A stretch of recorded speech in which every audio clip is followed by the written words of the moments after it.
Irène Chagnot propose Voyage sans passeport.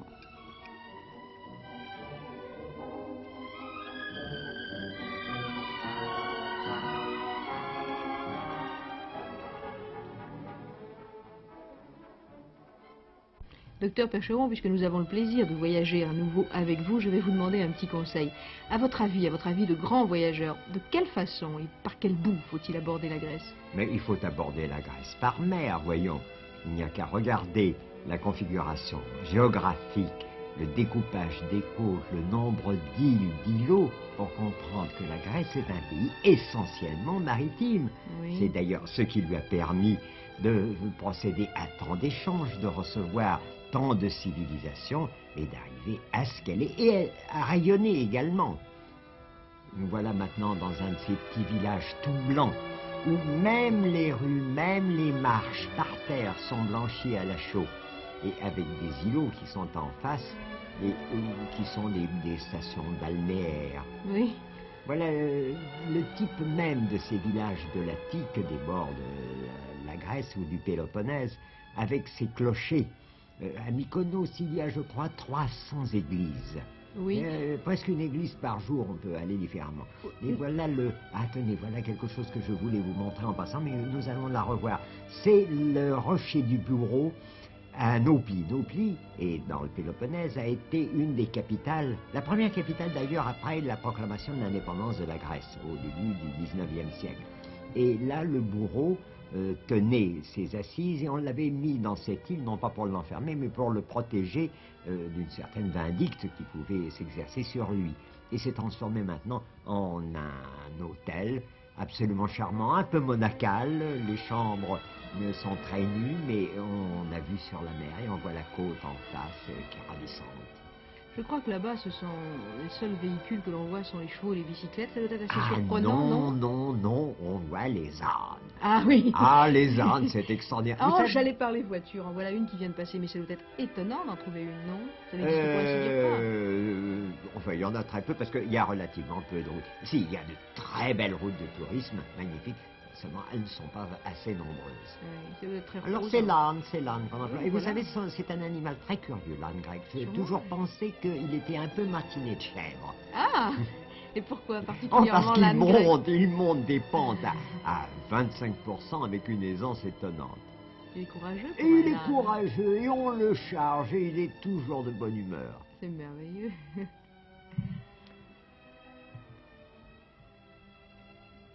La couleur doit être extraordinaire aussi, non? Et l'odeur, ces odeurs balsamiques, ces senteurs. Il n'y a qu'en Grèce qu'on sent la nature, que l'odorat est satisfait à ce point. Tenez, nous voilà à Knossos. Knossos, c'est la Crète.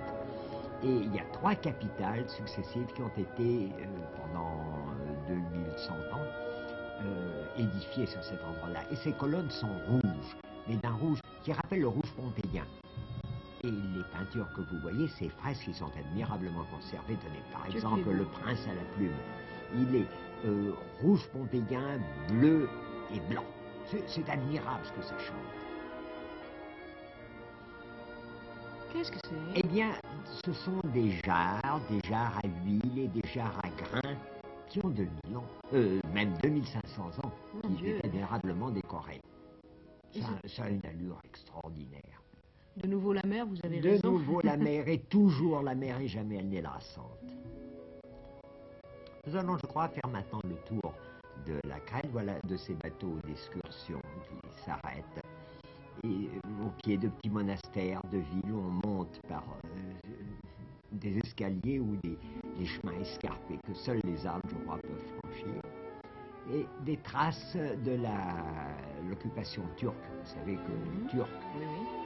c'était un des derniers bastions, et la lutte de la Crète pour l'indépendance, c'est une des choses les plus héroïques que l'on puisse imaginer. C'est vraiment de toute beauté. Il y a eu des livres grecs extraordinaires là-dessus. C'est très saisissant. On voit là-bas, il y a des traces encore de balles sur les murs ah oui, Vieille de 80 ans. Ah, le temps n'efface pas tout, alors. Le temps n'efface rien. Regardez comme c'est escarpé, regardez ce découpage de la côte. Et qu'est-ce que c'est cette ligne blanche que nous avons vue? C'était des brisants. Des brisants. Et ces petits villages qui se tapissent, qui ne vivent que par la mer. Voyez-vous, on ne peut presque pas gagner l'arrière-pays. Oui. Leur vie est essentiellement maritime. Est-ce qu'il fait très très chaud? Ah, à partir de juin, c'est sévère. Oui, qu'est-ce que vous appelez sévère? Ah, c'est du 36, 38 à l'ombre.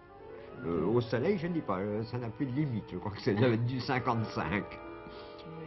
On aperçoit des ruines des forts turcs, car tout de même, ils défendaient énormément leur île. Ils l'avaient défendue contre des pirates d'abord, puis contre les Grecs ensuite. Les Grecs venant de ce qu'ils appelaient le continent. De mer en mer, de coin de mer en coin de mer. Regardez comme c'est découpé. Voilà les montagnes du Péloponnèse. Voilà une Eh image. bien, je vous ai dit tout à l'heure, il faut arriver par mer, mais il faut arriver aussi par l'avion, car l'avion vous donne en plan ce découpage de la côte. Oui, c'est étonnant. C'est une très belle image de l'Est. C'est très beau.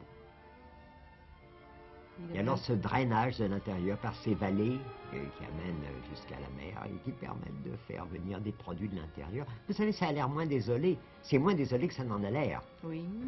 L'altitude nous efface un petit peu le relief. C'est curieux ce paysage, on dirait une peinture. Eh bien, c'est la culture en terrasse. Et je n'ai vu qu'à Java une pareille densité de ces terrasses échelonnées. Oui.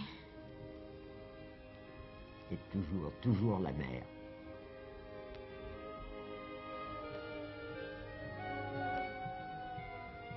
Voilà les moulins. Ceux-ci, ce sont les moulins de Rhodes. Et c'est à peu près cet endroit-là, un peu sur la droite, qui était le colosse de Rhodes, le fameux colosse en bronze, qui était si haut qu'un bateau pouvait passer entre ses jambes écartées. Et voilà les remparts qu'avaient construits les chevaliers du Saint-Sépulcre. Et le royaume franc, qui s'est établi ensuite en Grèce, avait fortifié d'une manière absolument inexplicable. C'est à Rhodes qu'il y a cette fameuse allée des langues, la rue des langues, où il y a la maison de France, la maison d'Italie, la maison d'Allemagne, la maison de Grande-Bretagne, qui date du XVe siècle. Oui. C'est l'île des Roses, c'est l'île des Bougainvillés, des jasmins, C'est charmant. c'est fleuri, c'est ravissant. Quelle est la meilleure saison? À peu près en ce moment, voyez-vous. Le printemps. Le printemps est grisant. Voilà l'intérieur du château féodal qui a été restauré par les Italiens qui n'ont vraiment pas trop massacré, ils n'ont pas trop abîmé, ils n'ont pas raptassé. Oui, mais il faut leur reconnaître du goût tout de même, oui. Oui. Et alors les moulins à 6 branches qui sont tellement caractéristiques des îles de la Grèce. Oui. Regardez ce vieil homme, ce Curieux n'est pas un visage. Turc, mais c'est un vieux Turc, Oui, n'est-ce pas? un rémanent de l'ancienne occupation. D'ailleurs, ça sent la Turquie, ces rues-là. Oui, Oui, ça sent la Turquie et ça le sent au nez, car il y a cette odeur d'huile et de beignet qui caractérise Istanbul, Ah oui? de Numrus. Voilà, ces beaux restes de temples, tout blancs qui se découpent sur la mer. Voilà une vue c'est une vue de Kos, cela. Vous savez qu'à Kos, il y avait le temple d'Hippocrate, c'était la grande école de médecine. Et il y a même un endroit où Hippocrate lui-même donnait son enseignement. Et alors, Esculape, on lui avait dédié Asclépios, plus exactement, pour employer son nom grec, on lui avait dédié un temple. Et c'était une école de médecine avec salle d'anatomie, salle de dissection, Extrêmement complet. extrêmement complet. Des bains aussi, des bains curatifs. Oui, bien sûr. Voilà l'âne chèvre dont je vous parlais tout à Voilà l'heure. vos ânes bien aimés. Ah, ils ont l'air vivants. Il y a beaucoup de vent, comme vous le voyez, on l'utilise moderne, c'est pas très beau, ces pylônes dérivés. Oui, mais est-ce qu'il y a de la difficulté pour l'eau, pour trouver de l'eau, pour avoir de l'eau? Ah oui, elle est assez profondément enfouie dans le sol. Elle est fraîche alors. Ah, elle est d'une fraîcheur. C'est un avantage ça. Et voilà les oranges et les citrons. Voilà une vue de Patmos. Nous sommes à Patmos.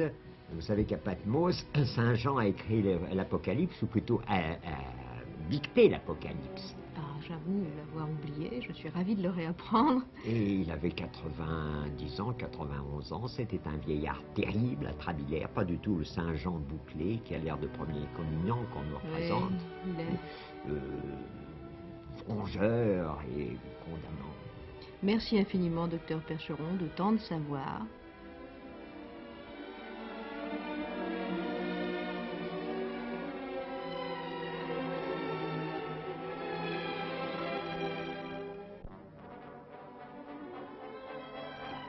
Irène Chagnot vous a proposé Voyage sans passeport. Cette émission a été réalisée avec le concours du docteur Percheron et de Solange Péter. Montage Pierre Ray, son Annick Védy, script Nathalie de Muret, illustration sonore Denise Glaser.